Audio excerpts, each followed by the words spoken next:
আসসালামু আলাইকুম শাইখ মাসুদুল্লাহ। বৃষ্টির কারণে ঈদের মাঠে কাদা হয়ে যায়, সালাত আদায় করার মতো অবস্থা থাকে না। প্রশ্ন হলো, ঈদের মাঠ পাকা করা যাবে কি? এর কোনো প্রয়োজন নেই।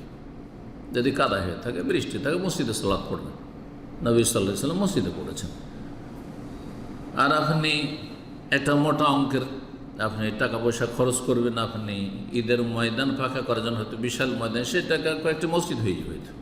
জি, মসজিদের প্রয়োজন রয়েছে, ইসলামী প্রতিষ্ঠান হয়ে যাবে, দাওয়া সেন্টার হয়ে যাবে, ইসলামের খেদমত হবে। জি, কিন্তু হ্যাঁ, ঈদগাহকে প্রাচীর দিয়ে ঘেরা আর তারপরে সেটাকে আবার প্লাস্টার করা, এগুলি এমন কোনো সওয়াবের কাজ না। অনেক সময় সেটা অপচয় হয়ে যাবে। তার চাইতে গুরুত্বপূর্ণ কাজ যদি বাকি থাকে, তবে যদি দেখা যায় যে আলহামদুলিল্লাহ আমাদের যথেষ্ট পয়সা আছে, আর আলহামদুলিল্লাহ সবই করছি, আমরা দাওয়াতি কাজও করছি, আমরা দিনী প্রতিষ্ঠানও আছে, আর আমাদের মসজিদও আছে, সবই আছে আলহামদুলিল্লাহ, ধন সম্পদ আছে, সুতরাং আমরা ঈদগাহটা কাদা হয়ে যাচ্ছে, হ্যাঁ বর্ষা বৃষ্টির দেশ, আমরা পাকা করে নেব, তো তখন নাজায়েজ বলা যাবে না। কিন্তু এটিকে মসজিদের মতো সব আমাদের সমাজ মনে করে যে ঈদগাহে দান খেরাত করা আর মসজিদে দান করা সমান না, দুটোতে অনেক পার্থক্য রয়েছে, অনেক পার্থক্য রয়েছে। মসজিদ কেউ যদি নির্মাণ করে আংশিকভাবে হোক অথবা পুরোপুরি, তাহলে তার জন্য জান্নাতে স্পেশাল আলাদা ঘর বানাবেন। কিন্তু ঈদগাহ সম্পর্কে কোনো হাদিস আছে